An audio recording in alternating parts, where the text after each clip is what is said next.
Kalau ditanya sama kliennya, biar nggak menjawab begini, ini belum bisa dibaca Bu sama saat ini begitu. Saya sering menjumpai hal itu. Kalau nggak gitu ada yang jawab begini, ini masih menimbulkan perdebatan yang bagaimana. Saya sering menjumpai pemandu wisata nggak bisa baca ya, tapi menjawab ya seperti itu lah. Semoga bisa memperbaiki itu. Makanya saya pernah menulis di artikel di web itu tentang prestasi Pelausan itu. Jadi selama saya searching di internet itu selalu muncul bahwa Candi Pelausan ini sebagai lambang cintanya Rakai Pikatan dengan Pramudia Wardhani gitu.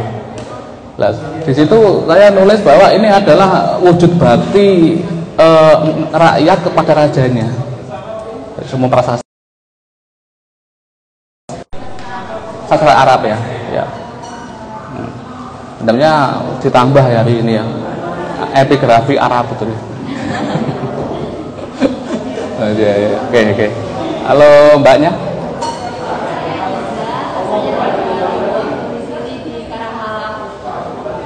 Jurusannya Arkeologi UGM angkatan 19. Oh sama masnya. Halo Mbaknya belakang. Saya Dewi dari Pramalaman Jogja. Substansinya kebetulan saya belajar filologi dan literatur. Dulu bidangnya apa? Nggak nyambung sih. Ya nggak apa-apa, nggak ada yang tidak nyambung. Sebab apa? Multidisiplin ilmu itu bisa dibangun. Saya dari Teknik mesin ya. Ya mungkin nanti bisa membuat mesin pendeteksi tulisan. Yang sudah aus apalagi ya. Halo Mbaknya. Umum ya. Seni dan budaya. Mahasiswa atau bukan? Umum ya. Oh ya. Oke. Mbaknya? Saya Verina dari Bantul. Bantul. Oh Bantul. Jurusan Sastra Jawa. UGM ya. Ya oke. Mas ya? 19 ya. Ya. Kalau Masnya? Pakualaman. Pemandu wisata juga. Ya. Itu ya tadi. Jangan langsung menjawab belum bisa dibaca. Itu sering sekali saya temukan. Mbaknya?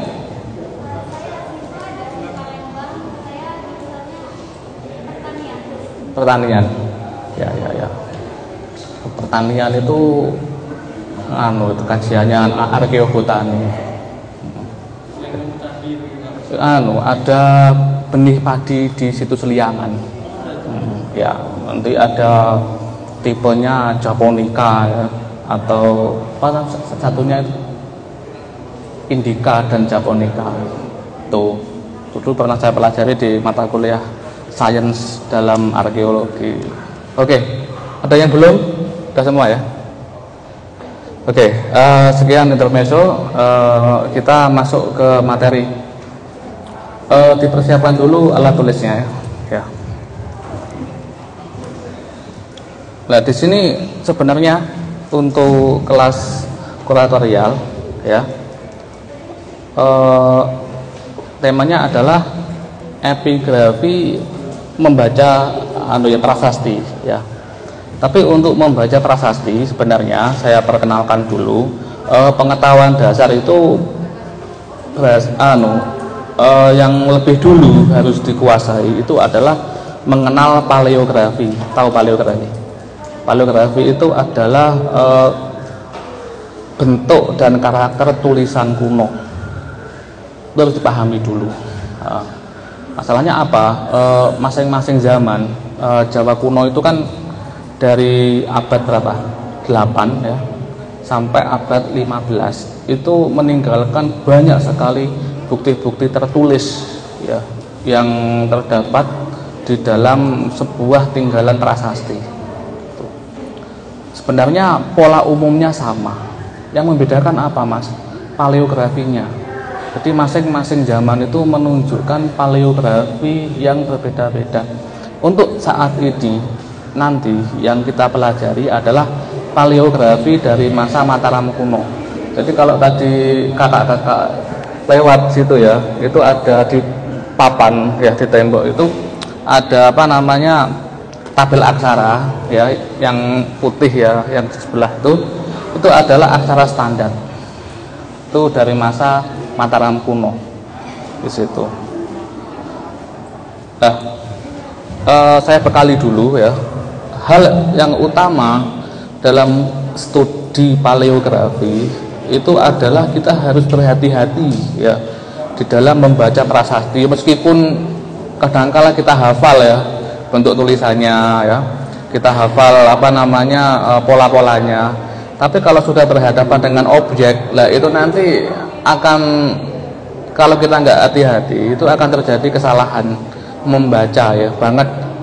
Itu baik dalam studi epigrafis itu apa namanya tentang tulisannya ya, dan isinya ya. Dan yang lebih apa nama dalam lagi itulah ke aspek kebahasaannya atau linguistiknya, karena linguistik ini menentukan arti dari masing-masing kata dalam sebuah kalimat yang terdapat di dalam objek prasasti. Nah, studi paleografi ya itu digunakan untuk melakukan pembacaan ulang. Jadi biasanya begini, ketika kita membaca buku-buku ya, misalkan sebuah prasasti ya, ini saya membawa buku Pustaka Aksara Yogyakarta ya, yang diterbitkan oleh BPJB DIY. Apakah semua prasasti yang di apa namanya tulis atau diterjemahkan di sini sudah sesuai dengan kaidah kebahasaan? Ternyata tidak. Di sini nanti saya akan mencontohkan di dalam pembacaan prasasti Sukan. Di sini ada prasasti Sukan 1 dan Sukan 2 yang di dalam koleksi di museum ini itu ada prasasti Sukan 3. Tuh. Itu nanti akan menemukan kesalahan pembacaan. Jadi meskipun prasasti sudah dibaca ya, apalagi sudah dibaca oleh peneliti Belanda ya, kita jangan terus ikut-ikutan. Kadangkala salah diikuti itu ya, kita apa ya harus melakukan tinjauan kritis ya, betul nggak sih gitu, masa begini pembacaannya, coba saya pengen lihat objeknya di situ. Dan itu nanti kalau kita nggak memiliki jiwa kritis, kadangkala gini ada temuan prasasti, kita nunggu penelitian dari Belanda pasti gitu, sedangkan kita cuman apa dampingi saja. Tapi Belandanya yang teliti, kita cuman apa dampingi saja. Itu jangan sampai terjadi seperti itu. Kalau bisa kita masuk tim, gitu loh. Kita juga ikut mengkaji. Nah, di situ. Nah, untuk sampai ke tahap itu kita membutuhkan adanya apa ya, ahli-ahli pembaca prasasti ya. Baik itu dari kalangan sejarawan ya, termasuk saya bukan arkeolog ya. Sebenarnya saya sejarawan karena S1-nya sejarah. Baik itu dari kan arkeolog maupun dari filolog. Jadi epigrafi itu sebenarnya dimiliki oleh 3 bidang ilmu ini. Bisa dimiliki oleh 3 bidang ilmu itu, dan mungkin ilmu-ilmu yang lain gitu. Nah, bisa untuk pembacaan ulang ya di situ. Jadi meskipun prasasti itu mungkin sebelum saya membaca ada yang membaca lebih dulu ya, itu saya harus mereview betul apa tidak. Nah, gitu. Nah, studi paleografi bertujuan untuk mengidentifikasi kesalahan-kesalahan yang dilakukan oleh pembacaan terdahulu. Ya. Dan itu pun bukan hanya peneliti yang melakukan kesalahan, bahkan Citraleka itu penulis prasasti Sima itu kadangkala juga mengalami kesalahan tulis. Jadi memang ya namanya manusia nggak sempurna. Di Candi Pelausan itu ada 3 kalau nggak salah kesalahan tulis. Terus maupun prasasti yang ditulis oleh golongan agamawan di lingkungan Patapan di Mandalaka Dewa Guruan itu. Nah, kuncinya memahami prasasti itu satu, memahami pola dulu, polanya gimana ya, dan bentuk aksaranya gimana. Nah, memahami pola. Nanti habis ini saya tuntun satu persatu dalam memahami pola. Terus memahami linguistik atau kebahasaannya lah. Kalau memahami linguistik dan kebahasaannya, kita nanti langsung setelah praktek membaca prasasti Sukan 3 dan fragmen prasasti yang ditemukan dari daerah Kulon Progo. Ya, cuman 2 ini saja. Untuk prasasti sebenarnya saya minta 3 sebenarnya. Untuk lempeng prasasti Sima sebenarnya mau saya ikutkan, tapi membutuhkan waktu yang agak lama karena panjang sekali. Gitu. Terus memahami konteks tulisan atau kalimatnya. Misalkan ada kata Ramanta, ada kata Wanwa, konteks kalimatnya bagaimana? Karena apa? Arti kata itu bisa majemuk, ya, bisa. Jadi kata Jawa kuno itu bisa memiliki arti tunggal dan memiliki arti majemuk. Itu masih dalam tahap linguistik yang sederhana. Yang lebih dalam lagi nanti bisa menggunakan kajian semantik, tapi saya nggak menjelaskan di sini karena teman-teman di sini tidak berhubungan dengan objek itu. Jadi ada bahasa tertentu yang dalam konteks tempat pertapaan, ya, ada yang dalam konteks istana atau politik pemerintahan, itu beda. Misalnya ya, contoh semantik ya, di sini istilah dalem itu digunakan untuk apa? Dalem, tahu dalem? Dalem, rumah. Tapi rumahnya siapa? Pangeran kan, bangsawan kan. Kalau misalkan saya bilang begini, saya kan orang biasa, monggo teng dalem kula, apakah pas? Saya bukan pangeran. Nah, itu. Tapi kalau itu di Jawa Timur, pada yang tidak tahu ya tentang nilai dari kata dalem itu pasti digunakan, monggo teng dalem kula gitu. Seolah-olah dia itu pangeran gitu. Ya, itu maksudnya kajian semantik gitu. Tapi itu harus prasasti yang masih in situ di lapangan. Kalau yang sudah di museum kita nggak tahu ini konteksnya di mana. Itu nggak pakai itu kita. Cuman sampai mungkin kajian fonologi ya, semantik. Jadi ada S titik bawah sama S biasa itu beda. Kalau S titik bawah itu dibaca sa. Kalau S ada payungnya atas itu dibaca sya. Nah, seperti itu. Itu fonologi ya, tanda diakritik.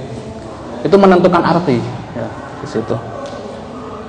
Lah, salah satu salah satu paleograf dari zaman Belanda ini adalah Hol namanya, makanya dikenal sebagai tabel Hol. Lah itu kakak gaganga caca jajanya dari aksara itu, kakak gaganga caca jajanya dari beberapa periode itu menunjukkan bentuk paleografi yang berbeda-beda. Yang beda itu paleografinya, tapi polanya coba dilihat sama enggak? Sama kan? Misalkan seperti saya nulis A ya, saya begini nulis A, mungkin ibunya ya, masnya di belakang itu masing-masing beda, bentuk umumnya itu sama tapi karakternya beda. Lah itulah sebenarnya paleografi harus pahami itu. Jadi pahamnya untuk membaca prasasti, mengapa kita harus memahami pola umum itu, ke situ kita. Jadi ketika nanti kita dihadapkan prasasti zaman Mataram kuno, masa Kadiri, masa Majapahit, kita mudah. Jadi nggak harus lihat tabel lagi, itu enggak. Kita paham pola umumnya dulu. Itu. Lah, ini adalah perkembangan secara umum.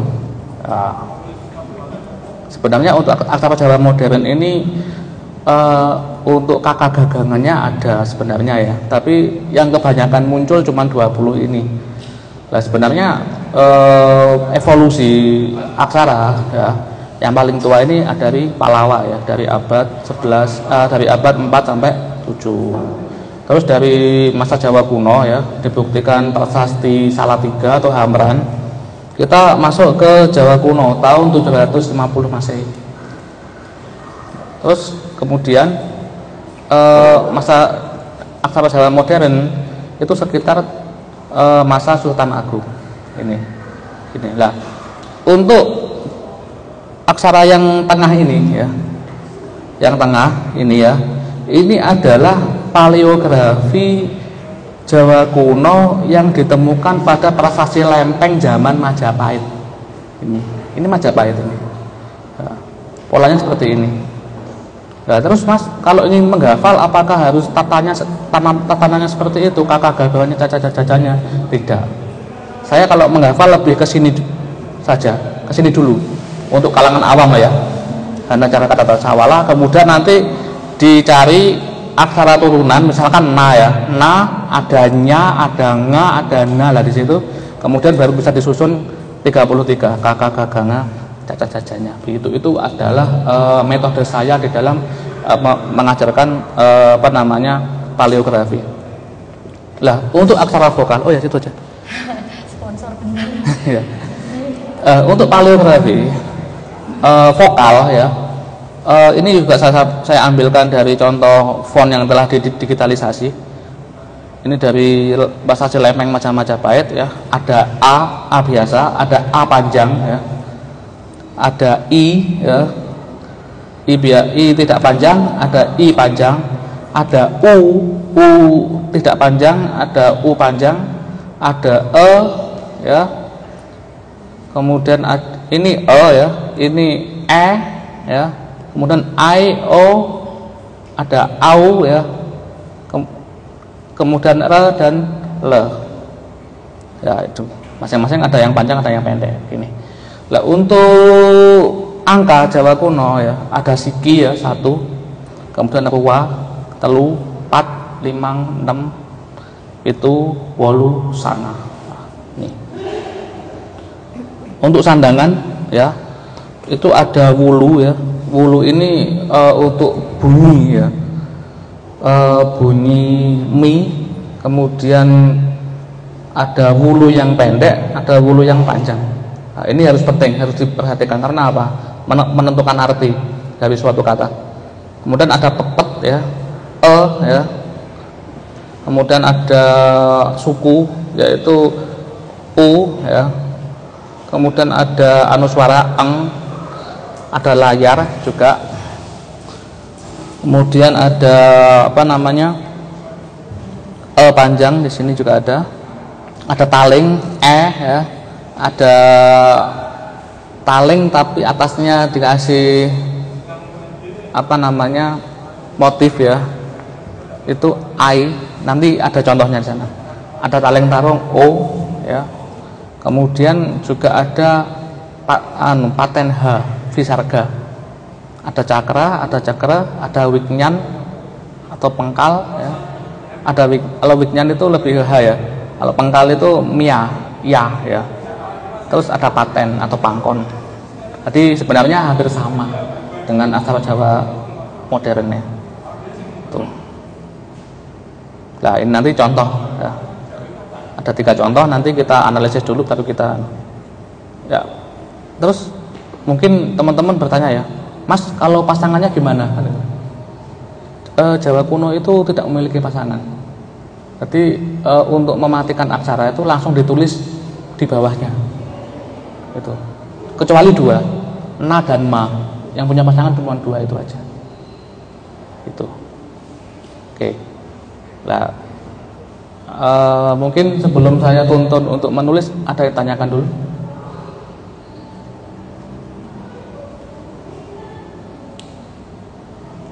Belum ya? Oke. Oh ya, silakan. Tadi yang di awal itu tadi kan ada pernyataan bahwa kesalahan tulis di prasasti itu. Nah itu kan kalau sepemahaman saya tadi kan yang salah itu yang tulis prasasti waktu dulu. Nah itu dari mana tahunya kalau yang tulis prasasti itu salah tulis? Oh ya, terima kasih. Itu dapat diidentifikasi berdasarkan perbandingan. Kan namanya raja kan memiliki banyak prasasti dan polanya penulisannya kan tetap sama ya. Misalkan nama Abhiseka Raja dalam prasasti ini dituliskan begini ya, lengkap plek. Nah, tiba-tiba dalam prasasti ini kok tulisannya beda. Nah, berarti apa? Citralekanya salah tulis. Tapi karena ini sudah dipahat di lempeng tembaga, nggak bisa dihapus. Ya ujung-ujungnya ya udah dilanjutkan saja. Itu seperti itu, Mbak. Tahunya seperti itu. Yang betul begini. Ya, itu sering sekali. Misalkan ada juga yang lupa tidak dikasih suku ya, yang bawah itu lupa nggak dikasih wulu, atas sering sekali. Itu. Seperti itu. Jadi itu tujuannya studi paleografi di situ.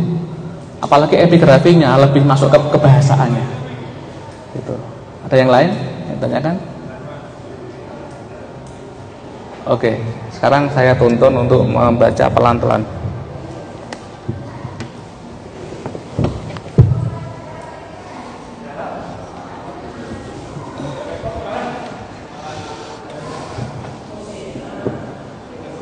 Oke ya, menjangkau ya suara ya. Belum saya ya. Ya, diperhatikan dulu. Kalau kita langsung membaca ke objek yang 33 ini, kita pasti kesulitan ya. Karena kita sejak SD sudah dibiasakan ke 20 ini, maka ke 20 dari 33 itu harus dikuasai dulu. Nanti ketika sudah hafal, silakan disusun 33 itu sesuai dengan yang sudah dihafal. Gitu. Ya. Sekarang bikin Hana Caraka Data Sawala. Ya. Agak cepat karena waktu kita sangat terbatas ya. Nah, jadi ini ya. Kelihatan ya? Ya. Terus enaknya gini aja. Hana Caraka ya. Ya.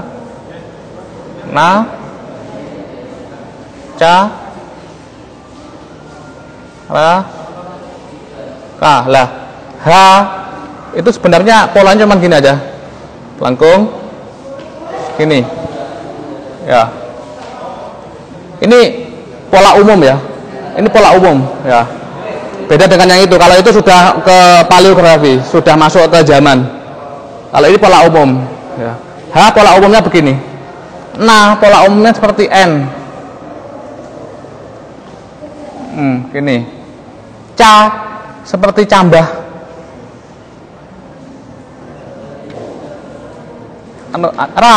Begini. Tapi kadang juga ditulis begini. Ini sudah masuk pola umum misalnya. Kakinya 3. Kadang ditulis begini, kadang ditulis begini.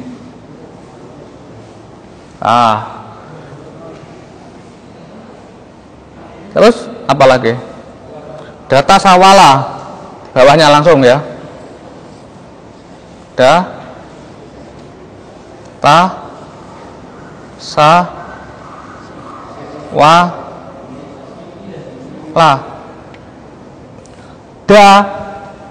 Itu bentuknya seperti dal dalam Arab.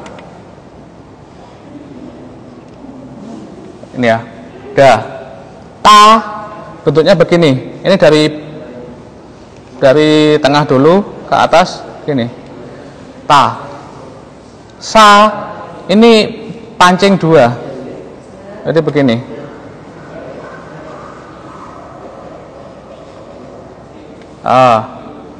Atau kadang ditulis tegak begini juga ada.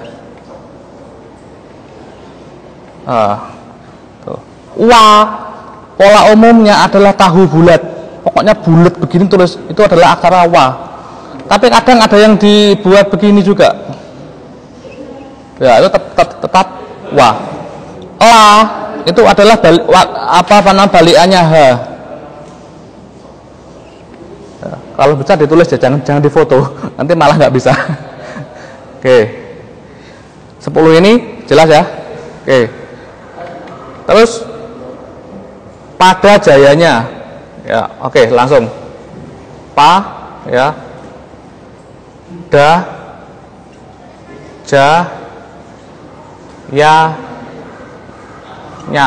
Nya biasanya dalam tanda diakritik itu sering ditulis N payung atas begini. Oke. Bentuknya seperti U. Bentuknya begini. Bentuknya E kapital. Bentuknya seperti W. Nya bentuknya begini. Plek, tek, tek. Jayanya. Oke. Terus maga batanga.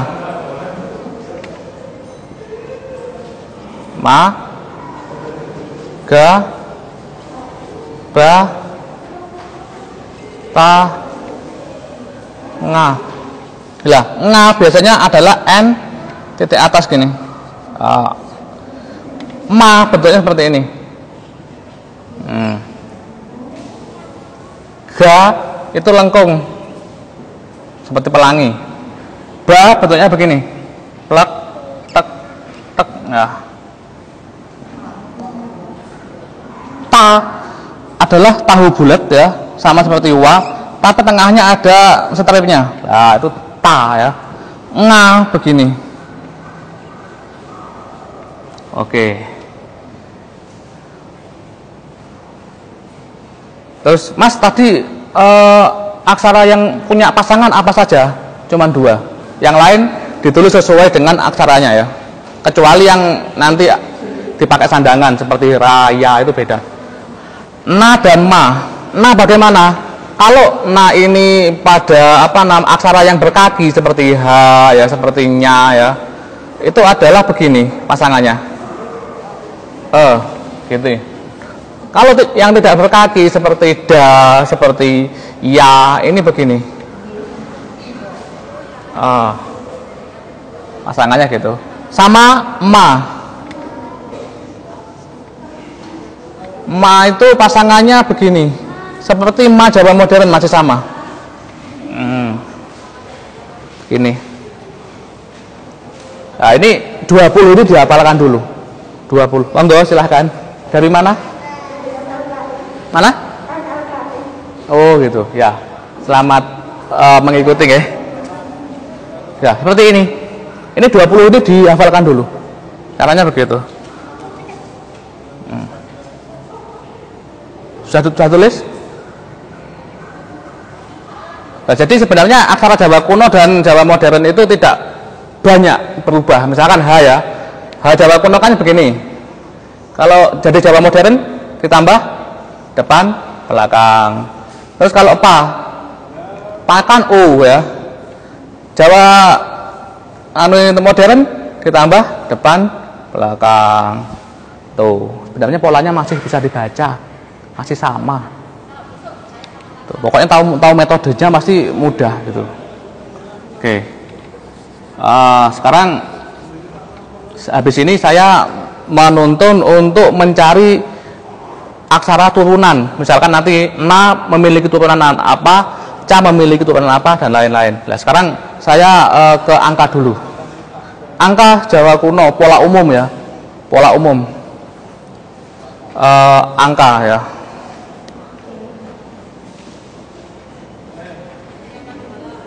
Nah, angka ini tadi disebut apa?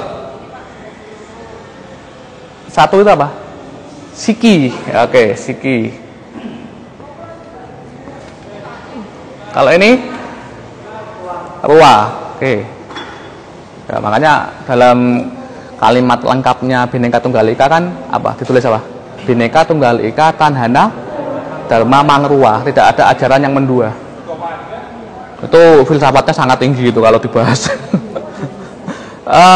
Kalau ini apa? Telu. Bisa ditulis telu pakai ya. Bisa ditulis telu karena apa? Vokal dalam Jawa kuno itu sering mengalami keluluhan, hilang, tiba-tiba hilang. Telu. Telu. Kalau angka 3 gini apa? Pat. Ya. Kalau misalkan begini apa? Bisa tulis begini atau kadang tulis begini, apa? Limang. Ada ditulis begini, ada ditulis begini apa? 6. Kalau begini apa? Tuh. Kalau pola segitiga gini apa? Wolu.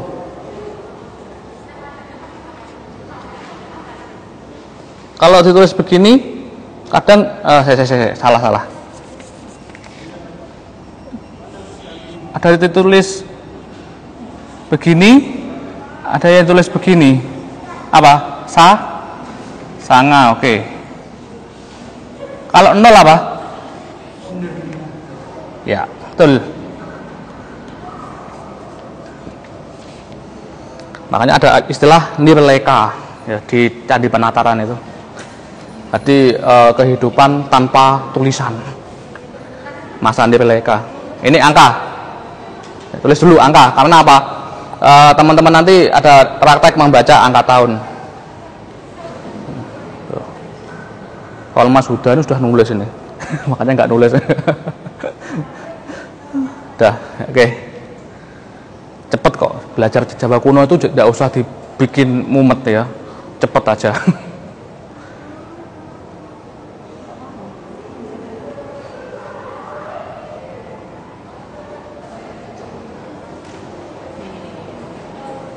Ini sudah? Sudah? Ya, saya hapus ya. Oke. Sekarang kita mencari aksara turunan. Dari Hanacaraka sampai Nga tadi ya. Oke. Oke. Sekarang aksara H, ada nggak itu bentuk turunannya? H? Nggak ada. Adanya nada. Nah gimana? Na yang begini, ini gimana? Seperti N begini ya. Ini na. Terus ada nya ada.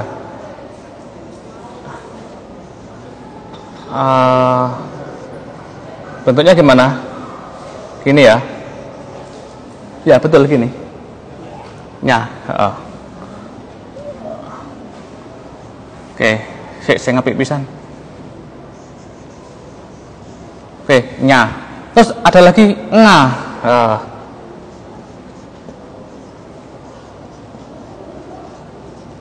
Bentuknya gimana? Gini ya. Terus ada na, ada nya, ada nga, ada lagi enggak? Na, betul. Na. N titik bawah. Itu dibaca NHA. Nah. Bentuknya seperti pa Jawa modern. Nah. Hana sudah ya na. Ca ada nggak? Ada. Ca. Bentuknya gimana? Ca kan bentuknya seperti cambah ya. Ca itu kan bentuknya begini ya. Lihat gini seperti cambah ya. Jadi kalau misalkan pelajaran biologi ya, gambarkan cambah lah seperti ini ya. Nah, itu cambah. Terus ada CHA. Gimana bentuknya? Seperti itu ya. Jadi dari sini dulu, slide gini, plek itu ca.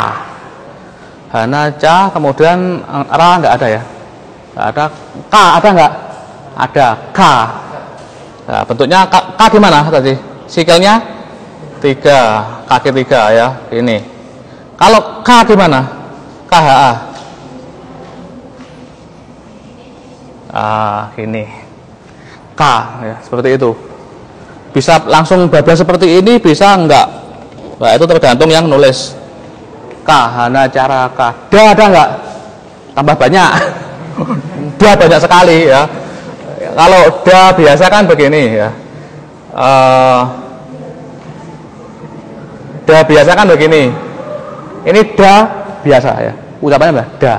Kemudian kalau da seperti tadi begini. Lah yang agak sulit itu yang bawahnya ini ya. Ada da ya. Bentuknya hampir sama seperti ini.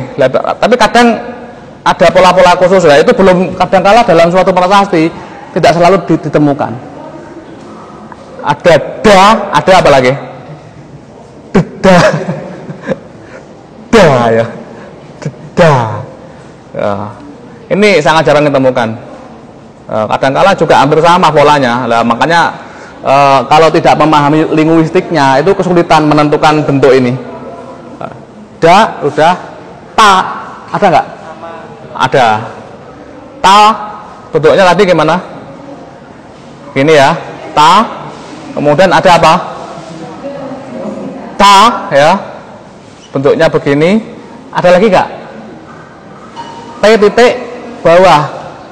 Ini gimana? Setelah kayak orang Bali ngomong, pengen foto, tak foto kamu, tak kutuk kamu, tak tutuk kamu. Orang Bali kan ya kan logat Bali, ta ya.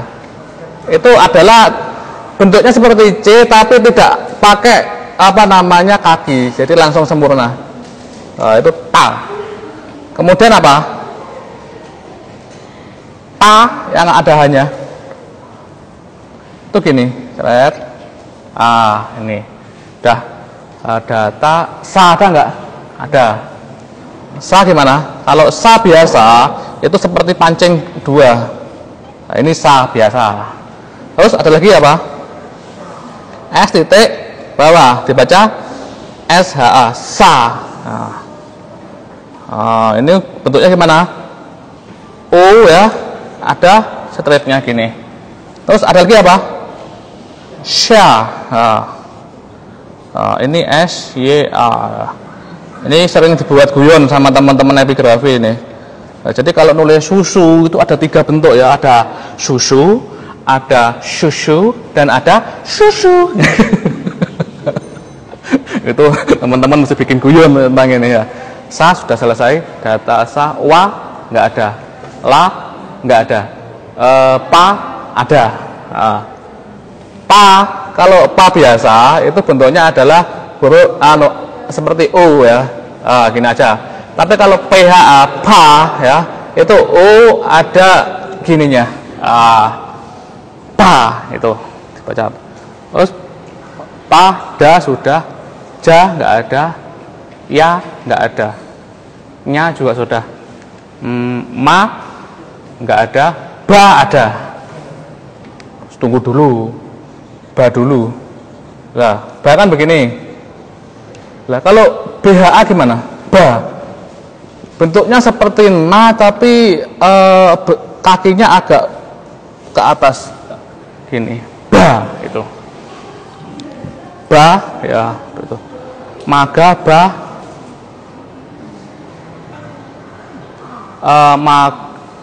Ga belum ya? Maaf ya, betul-betul ga dulu, wah, gak fokus saya. Kalau ga ada ya. Ga bentuknya yang begini. Yang lengkung ya begini. Kalau GHA gimana? Bentuknya seperti lafaz Allah ya. Begini, ga. Jadi nanti bisa dikritisi ya. Misalkan di Candi Borobudur ditemukan lafaz Allah lah. Jangan-jangan itu ga, bukan lafaz Allah lah. Itu ya. Itu aksara ga, bukan lafaz Allah lah kan gitu. Lah ini.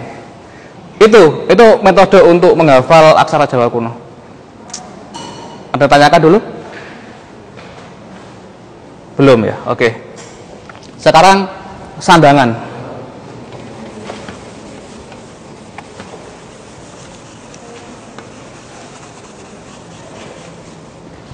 Dari 33 ini memilih aksara apa buat contoh sandangan? Apa? Milih salah satu.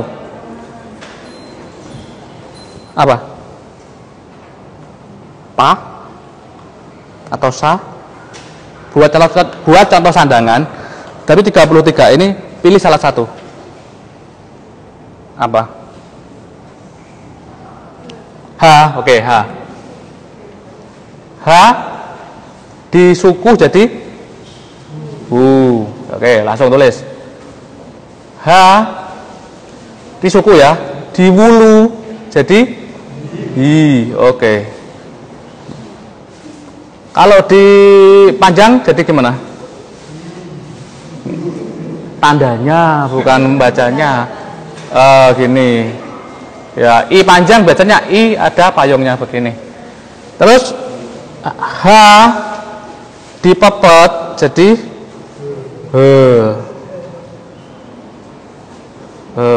Oke.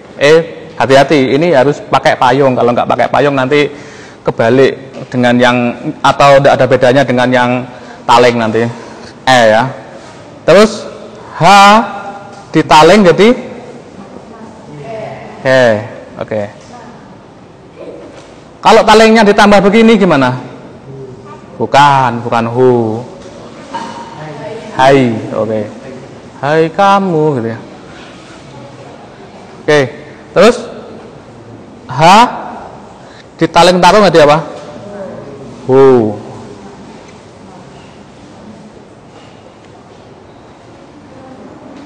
Ada lagi yang belum? Diapain? H di titik atas jadi apa? Anuswara. Hang. Dicecek ya. H di layar depannya, misalkan ini tambah sa jadi apa? Harsa. Oke. H di cakra jadi re. Ini anak sastra Jawa mesti langsung bisa. Halo, H di cakra jadi re. Lah biasanya cuman ditulis gini aja. Ketika apa? Mengalami keluluhan. Nah, itu nanti dalam studi tentang sandi ya. H di pengkal jadi apa? Iya. Ya. Terus H di visarga jadi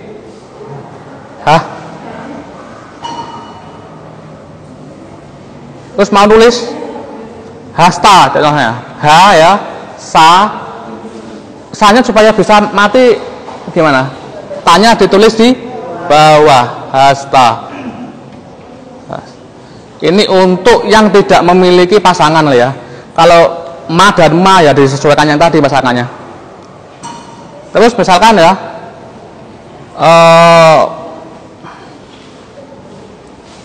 nulis halap ya, ya, la, ini kan halapa, bisa jadi halap di pangkon ya, halap. Dah, sebenarnya cuma ini aja kuncinya untuk mempelajari aksara Jawa kuno. Ada yang ditanyakan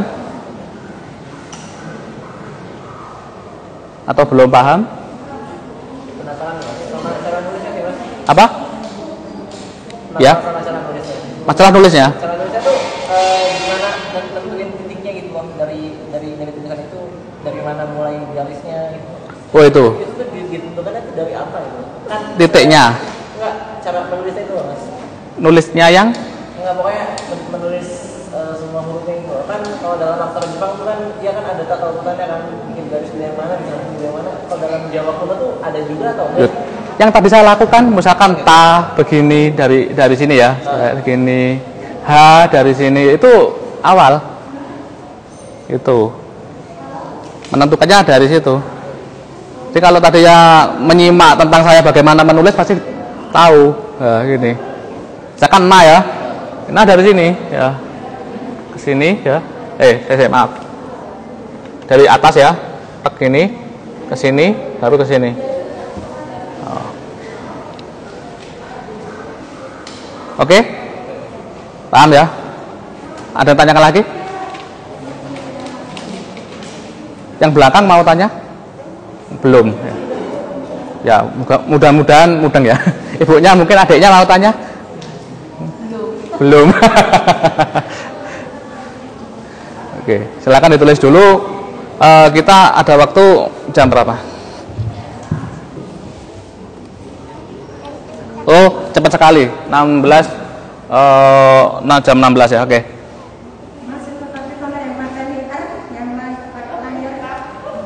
Oh, ini. Yang ini, Bu. Mana tadi? Yang ini. Harsa ini. Tapi kadang juga ditulis begini misalkan ya.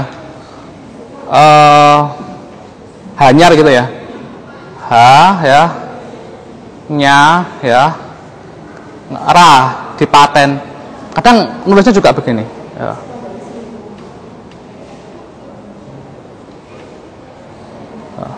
Lah mengapa kok demikian, Mas? Ya saya enaknya nulis. Oh, prasasti anomali itu nggak ada, saya enaknya nulis. Semua harus menyesuaikan teori ya nggak bisa, harus dikembangkan, gitu loh. Mana ada yang ditanyakan? Ya, selanjutnya kita akan mengidentifikasi dulu 3 contoh ini ya dari prasasti Candi Pelaosan. Nah, sebab kita sedang mempelajari tentang paleografi masa Jawa kuno. Ya, kita salin dulu ya. Kita salin dulu ya tentang prasasti itu. Ini salah satu contoh paleografi. Oh, mau sini nulis? Silakan. Ini salah satu contoh paleografi dari masa Mataram kuno. Ya. Yang apa namanya? Dapat kita saksikan di Candi Pelaosan Lor ya. Sebenarnya Candi Pelaosan Kidul ada ya, tapi tidak, yang dipasang cuma 2 kalau nggak salah, yang lain tidak dipasang lagi. Ini sudah selesai semua, sudah dihapus ya.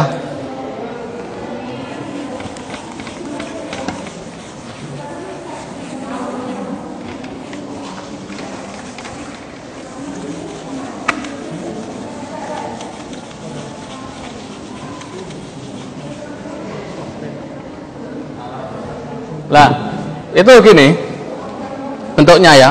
Yang pertama gimana? Itu begini, tak ya, tak, terus gini, tak gini, terus gini, dan ini gandeng, terus ininya begini, gini ya. Terus ada bentuknya begini. Nah. Terus begini, tak, tak ya. Sambil tulis. Oh, ini nggak sampai ya. Ini begini. Terus begini. Ini gandeng juga ya. Ini begini. Ini begini, itu gimana selanjutnya itu? Begini ya. Nah, bingung kan? Itu pa atau apa? Nah, itu begini. Terus begini. Ah, ini apa? Da ini. Da, terus depannya itu ada la, jadi apa? Dar. Terus ini apa? M-nya 1 atau 2? Sebab ada pasangannya ya. Ini kalau anak-anak yang masih muda ini dibuat guyon, aksara aja ada pasangannya, masa kamu enggak? Yang jomblo-jomblo apalagi itu. Dar, ma, ini apa? Sa atau sya? Sya ya. Sya, hamilnya sya. I-nya panjang atau tidak? Ya. Sri itu apa? Bukan. Sri itu artinya apa? Sri itu mantan saya. Ya, Sri itu nanti kita identifikasi. Apa ini? Ma. Panjang enggak? Maha. Ra. Panjang. Ja. Oke. Kalau tadi dibaca pa, jadinya gimana? Dharma Sri Maha Paja. Makanya selain kita bisa membaca tulisan, kita harus paham bahasanya dulu. Itu. Apa artinya Dharma Sri Maharaja? Dharma itu artinya kalau dalam kamus Jawa kuno Jut Mulder itu adalah kebaktian. Kebaktian bisa diartikan kewajiban ya. Itu. Sri Maharaja apa? Raja Agung ya. Sri di sini adalah apa? Gelar ya. Maka selain Sri nanti ada empu, ada pu, ada empu atau pu gitu. Jadi adalah diartikan kebaktian kepada Raja Agung. Nah biasanya prasasti ini yang tulisannya begini itu adalah candi yang dibuat oleh masyarakat. Jadi nggak koper ditulis satu persatu, misalkan ya si Gelo, si Paimin, si Paijo, kan nanti malah penuh ya candinya, malah jelek. Nah, kemudian diwakili ini Dharma Sri Maharaja gitu. Jadi ini berdasarkan sumbangan dari masyarakat yang terkumpul, dimonumenkan di situ. Nah itu. Nah selain ini masalahnya ada yang disumbangkan oleh pejabat tertentu dan pesennya itu harus ditulis. Nah yang ini dibaca apa? Yang paling ujung ini apa? Oh ya, tadi belum saya kasih vokal ya. Oh diam saja. Oke. Untung ingat vokal, sekarang vokal dulu ya. Vokal. Yang begini ini adalah A. Kalau yang tumpuk dua begini itu adalah I. Kalau yang begini itu adalah U. Kalau yang begini itu adalah E. Kalau yang begini adalah O. Nah. Kalau yang begini adalah I. Kalau yang begini adalah R. Kalau yang begini adalah L. Nah, itu apa? A. Oke, A. Terus itu depannya Na diapakan? Suku jadi Nu. Anu. Ma diapakan? Cuman taling tarung itu apa? Mo. Terus depannya Da. Bisa dibaca anu moda. Depannya sa, atasnya ada apanya itu? Sang, ada anu suaranya ya. Sang, si ya, si ini bukan sya ya, tapi s biasa. Si panjang enggak, si kemudian ri, depannya lagi enggak kelihatan. Nah misalkan enggak kelihatan gitu gimana?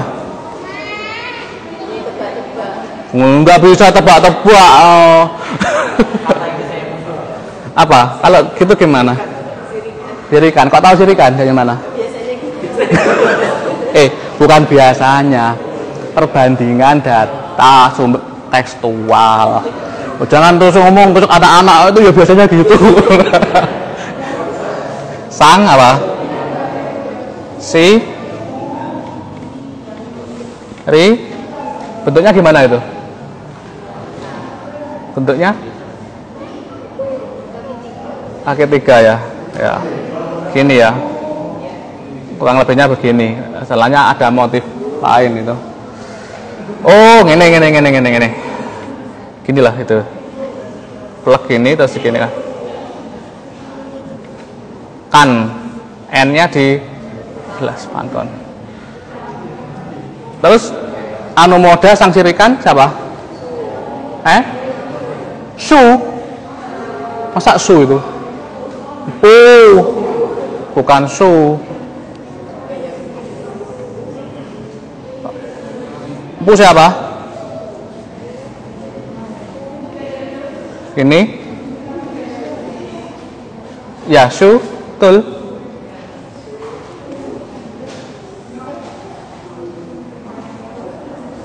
Oh, hati-hati. Apa itu? Ini sudah pola apa? Sudah pola khusus.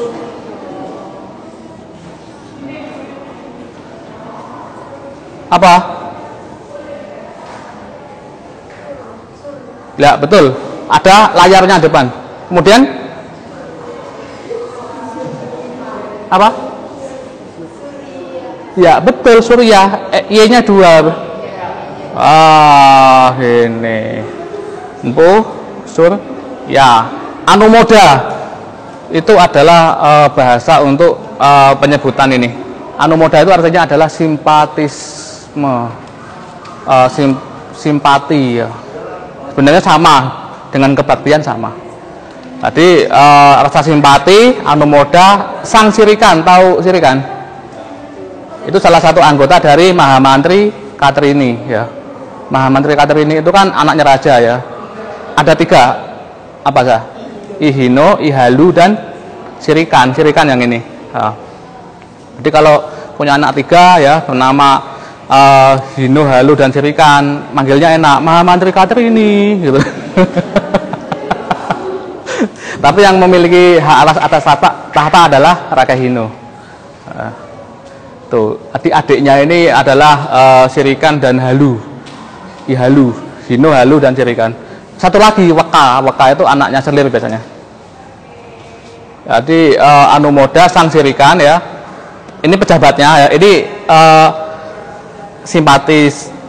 simpatisme ya. Sang sirikan adalah nama jabatan. Empu adalah gelar ya. Kalau ini Sri, kalau ini adalah Empu. Empu Surya. Jadi ini adalah gelar kebangsawanan. Dan terus kalau masyarakat biasa apa mas? Si biasanya itu. Makanya kadang ada istilah si gelo, kemudian si apa itu nanti bisa dilihat di dalam prasasti lempeng itu banyak sekali itu siapa yang dapat pasak-pasak yang dapat hadiah itu. Pak, itu adalah gelar untuk masyarakat yang agak bawah dari ini. Nah, kalau Gajah Mada disebut sebagai Empu Mada, bukan si Mada ya Kak sopan. Patih yo, Mahapatih disebut si. Oke. Paham ya? Oke. Satu lagi. Nah, kalau Surya ini adalah nama aslinya. Namanya, nama.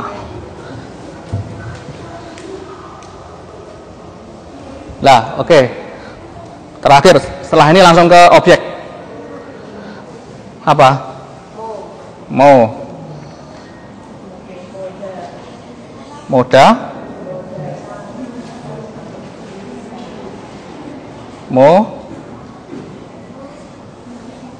Anu enggak? Aneh enggak ketika sukunya ini yang sebelumnya ini melungker ke sini, yang depannya itu melungker ke sini. Jadi relatif ternyata. Itu adalah apa? Varian. Dan mengapa kok bisa demikian? Dosa anak saya nulis. Kita nggak bisa mengendalikan. Oke, ini moda. Lanjut. Sang. Sang siapa? Lah itu aneh kan? Coba diamati. Ini sebenarnya ada gejala kesalahan tulis yang dipaksakan. Jadi waktu menulis ya tek ini. Oh apa sih? Wis jelas iki waktu nentek tetep dilanjutne wae ngono. Mending enggak usah dilanjutne. Lah piye? Ya dilanjutne sebelum depan ya wis iki kadung. Enggak ada makanya enggak dihapus. Jadi kalau tidak tahu itu pasti gini loh. Kok 2 ya? Itu apa aksara apa yang keselip itu? Pa. Jadi depannya itu apa? Pa. Jadi dibaca apa? Papa. Kok mendon gawe ini karena apa? Sudah dipahat nggak bisa dihapus. Ini menunjukkan bahwa jangan takut salah dalam menulis. Kenapa nggak di X? Hah? Nggak di X. Kalau ini enggak, kalau yang lain di X. Yang lain ada yang di X, yang lain tapi sebelahnya ini. Jadi kemungkinan citra lekanya lupa. Atau enggak gitu guyon wae, ujung-ujungnya ada yang lupa enggak ditulis, ada yang apa namanya sudah habis bidangnya seperti itu dipaksakan ya. Itu. Nah sebenarnya yang belakang itu adalah kesalahan tulis ya gitu. Gini, yang salahnya habis misalnya. Terus yang depannya apa?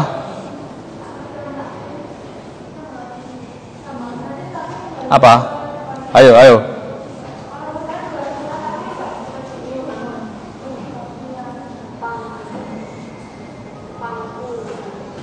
Pangku. Apa? Ya betul, tapi pangkur. Ah, pangkur. Pangkur iki tukang nagih pajak ya. Terus saiki iki bea cukai. Terus apa? Nah itu yang anu apa itu? Juga pangkah ngeyel. Kok tahu Pak?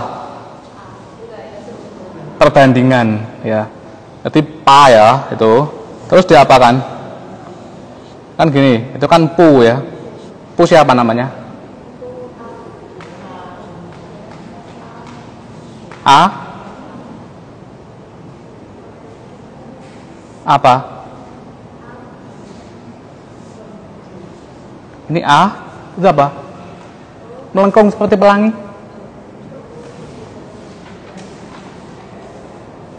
Apa?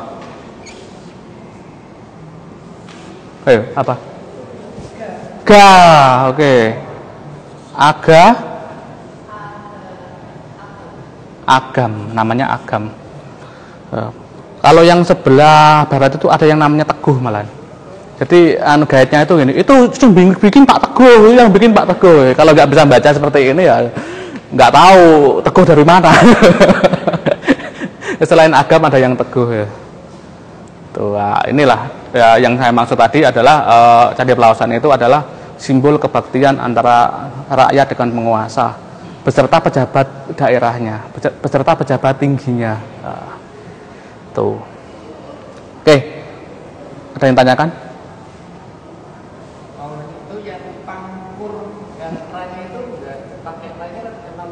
Memang begini. Kan tadi ada saya contohkan, ada yang pakai layar, ada yang langsung dipangkon seperti ini atau dipaten seperti ini. Ya. Itu relatif, Mas. Oke. Tanyakan lagi. Oke, ini jumlahnya berapa? Ini dihitung 0, ya. Jumlahnya berapa? Oke, ini saya bagi 2 kelompok ya. Yang satu mengidentifikasi prasasti Sukantiga, yang satu mengidentifikasi prasasti yang apa namanya, itu fragmen dari Kulon Progo. Ya, sekarang berhitung ya, satu sampai 2 ya. Yang satu nanti kumpul dengan yang satu, yang 2 kumpul dengan yang 2. Oke, ya. Mulai dari sini. 2. Ulangi. 1.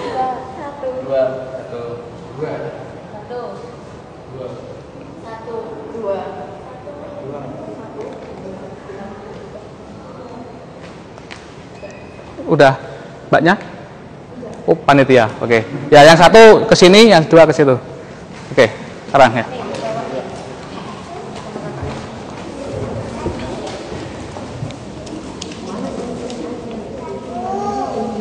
Nah, itu 1 ini.